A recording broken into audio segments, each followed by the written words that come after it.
kubona uno munsi bagararanye nabo twakuranye, bagararanye mpagaze hejuru naho navukiye.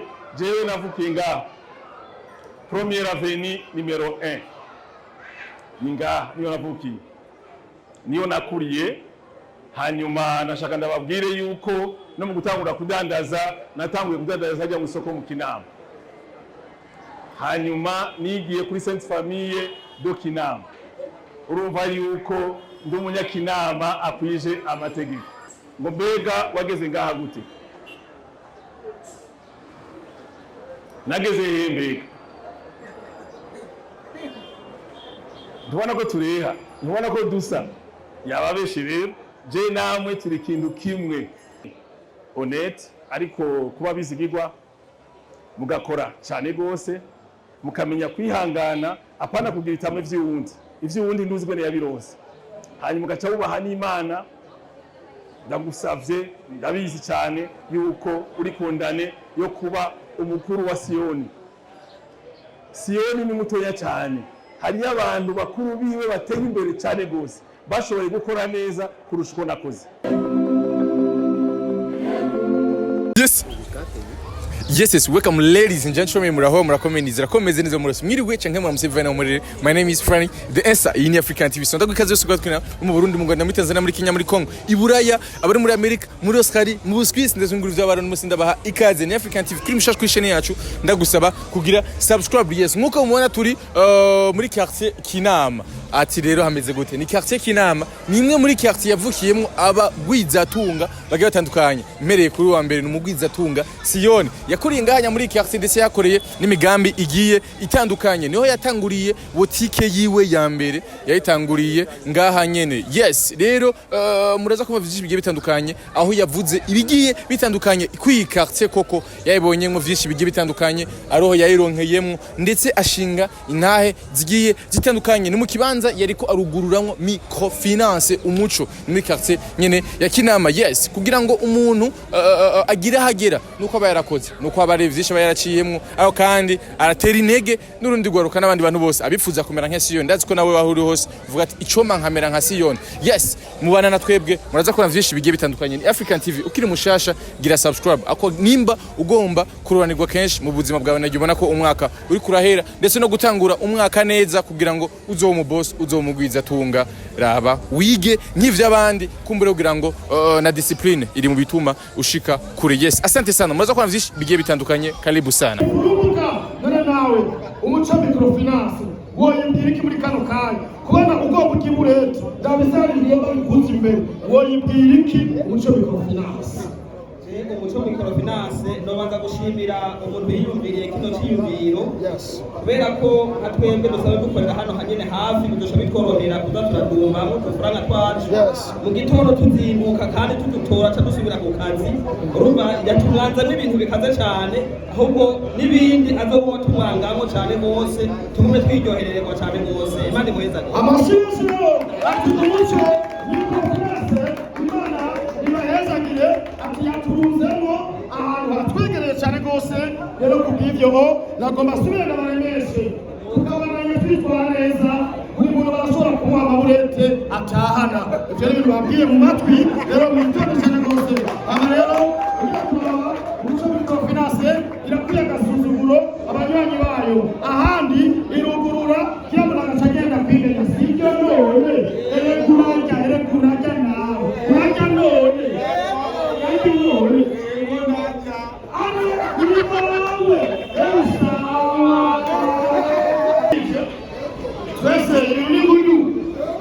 ibintu ni gudu. Twese rero turashobora gufata amakirida. Fata kirida yawe hamushire mu nyinyo, winobore hamambandani maze winobore. Tumaze kugendera mu manza nyinshi ariko baraduhenda, sibyo gahembe.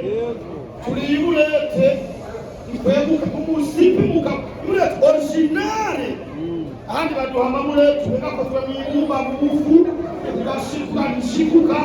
Ariko uyu mutamaragaburaye uyu mutamaragabura kutamukaherukibulete kera twagazibaza mu busorori mw'isoko, ariko mutamavuze ati umuco microfinance ruguruwe cyo neza mutaka sibyo none aba rero nagomba nanje ngende kandi ikintu gitoya nagasirogenda ntakabiye abantu sibyo kaye sirogenda bakabiye ama buri muntu baca mu nzoga zibiri mu mahera yiwe ariko nayiwe barakora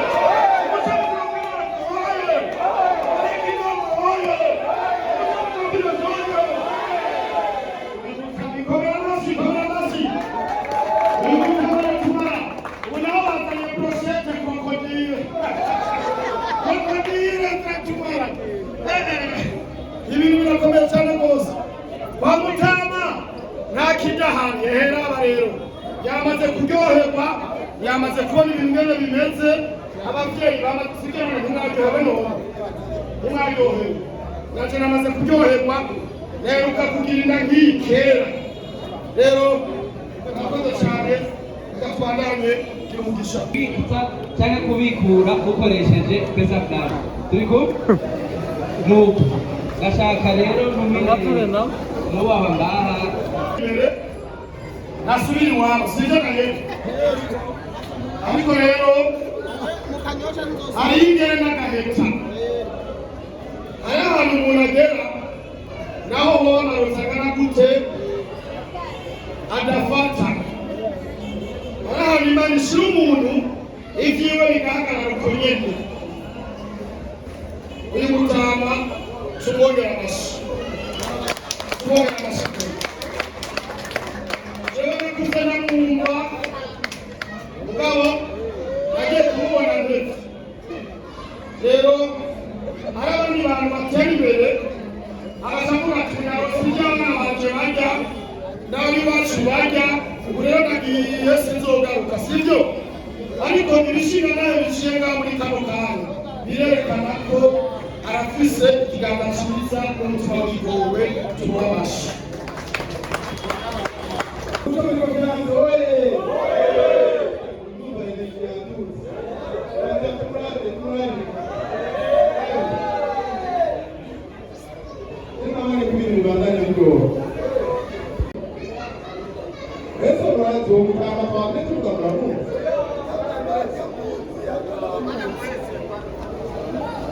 rero ikintu cya mbere nashaka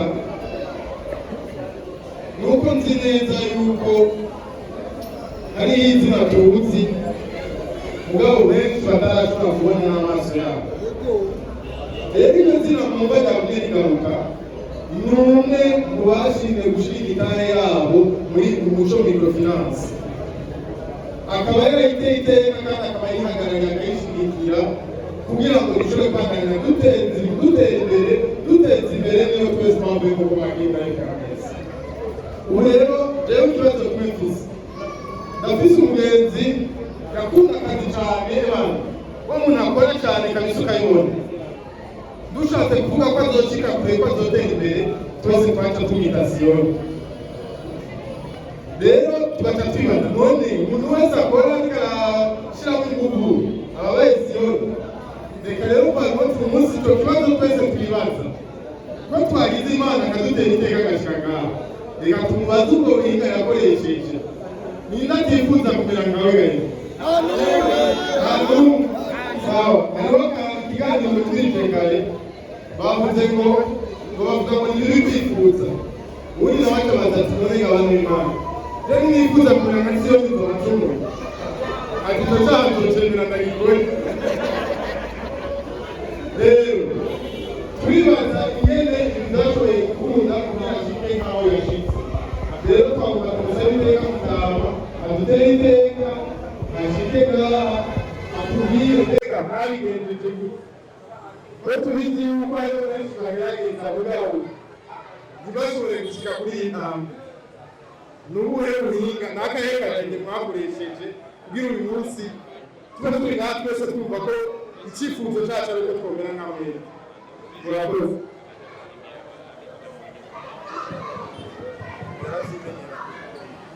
Kinama oye! Kinama oye! Oye ndikwiriye. Nashaka kwanza ndabashimire cyane gose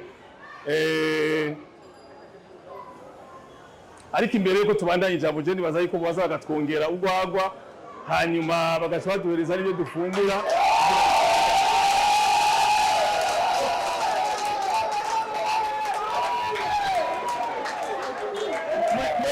Bakishije amajambo baguma bavuga basubira kandi dukeneye gusoma nawe urumva rero banyakinama ngira ngo mwumvise ibyo bambajije ariko nibaza ko atari zo noherako ahubwo nobabwira yuko ryohewe cyane kubona uno munsi bagararanye nabo twakuranye bagararanye mpagaze hejuru naho navukiye jewe navukiye ngaho Première Avenue numero 1 ni ngaha niyo navukiye niyo nakuriye. Hanyuma nashaka ndababwire yuko no mu gutangura kudandaza natanguye kudandaza ajya mu isoko mu Kinama, hanyuma nigiye kuri Sainte Famille do Kinama. Urumva yuko ndi umunyakinama akwije amategeko, bisigura yuko rero mbejeje kudandaza ngaho mu isoko mu Kinama naciye niyokira ngaha nari ifise botike ngaha aha nyene mu fise botike, bisigura yuko aha muhagaze aha mukorera ahezagiye.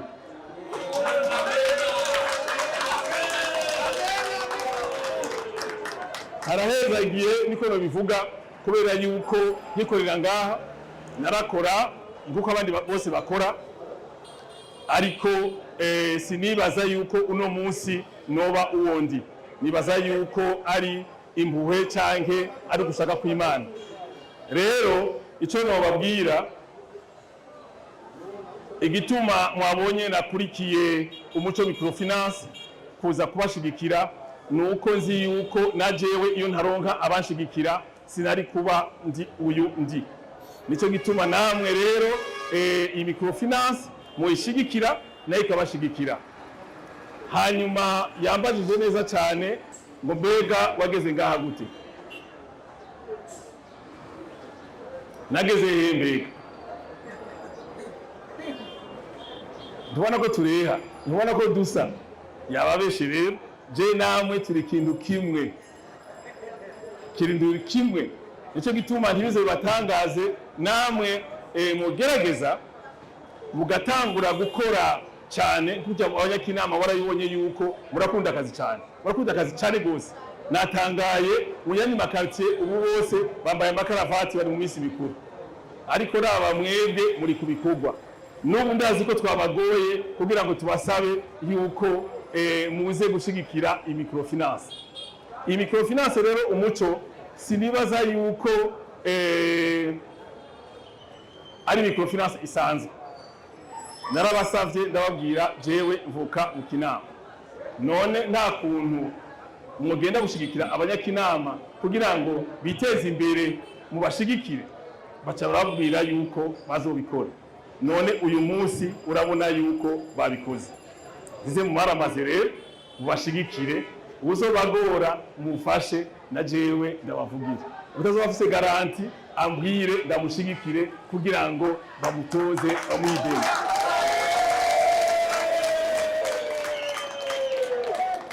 None yasabye kumuzinda no kumusenyi.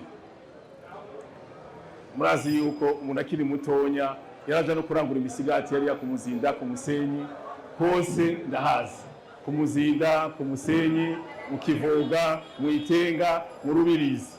Urumva rero akomeye tuzobamba tubasaba nabo nyene bashire iyindi Microfinance hariya kumuzinda kugira ngo ifashe abarimyi bahari, kandi nabo nyene bazakora ibikorwa. Urumva rero sinomucisha amajambo menshi cyane, ashaka ndababwire yuko uri kurakora rero imisi yose ntuzumere nk'uraho ugiye gusaba ideni Microfinance cyangwa banki gushigikira, ni wiyumvire ubwene uzoyiriha. Mubaye honnête ariko kuba bizigirwa mugakora cyane gose mukamenya kwihangana apana kugira itamwe ivy'uwundi nduzigwe yabironse, hanyuma mugaca bubaha n'Imana.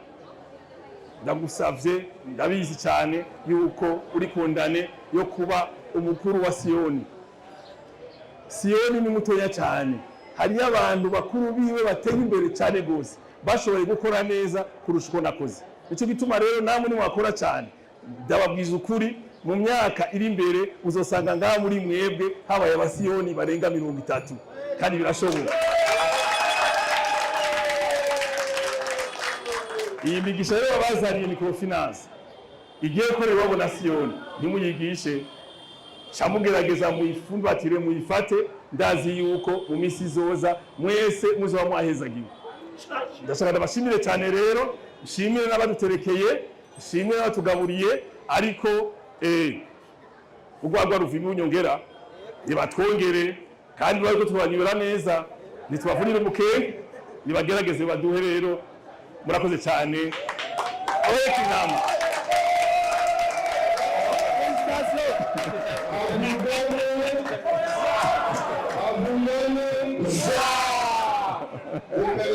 kugira ngo bitwicisha amajambo twumvise, twaryohewe, amajambo twayumvise akomeye, ngabo kugira ngo bitwicisha amajambo sinorangiza uyu munsi cyangwa amajambo y'uno munsi tudashimiye abantu bose twakoranye, twateguranye ibi bintu kugira bishobore gukunda. Nahera kuri uburongozi bwa microfinance aho dusanzwe turongoranye microfinance umuco, avuga abo dukorana bose, avuga abo twakoranye muri road show bose, ntibagiye conseil d'administration.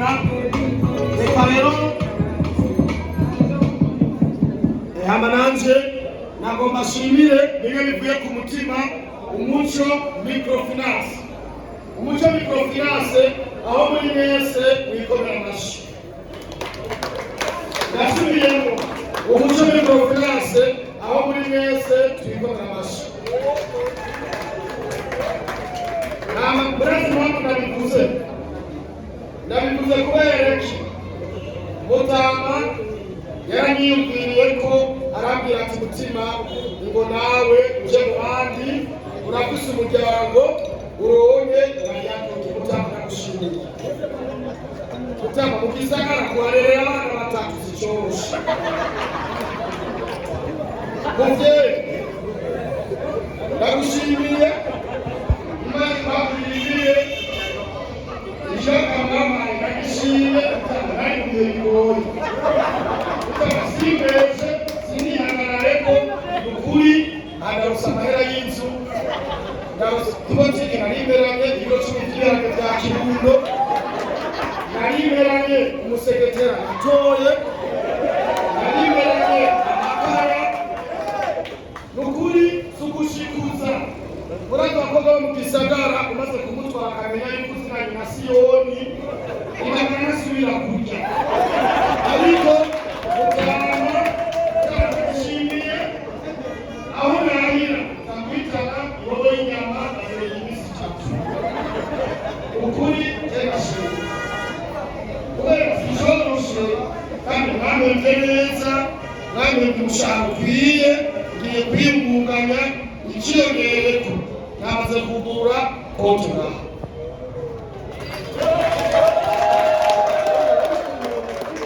Wamara kuziganiriza umuryango wanje ngaha kubera haramaye udufaranga kuno we Mutama nariye neza. Mutama nariye ubushaza ndamugazura. Ukuri rero nashimye, udashima n'ibibi tube tumenya ari Imana yashize imbere mu buzima. Byari bavuga nakura muzi kwigamba tubireke dushigikirane, sivyo?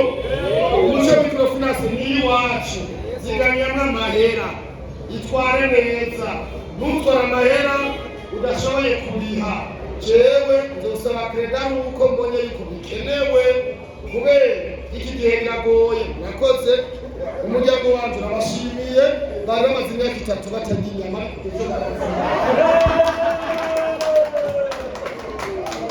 Rero ndashimye murakoze, ukuri nahora mwabaza kuriyeki kandi turahera inyama bazisubiza inyuma, kabuze icyo mfata n'icyo ngenda. Bavuga ko igihe murete ukimanuke turabeza cyangwa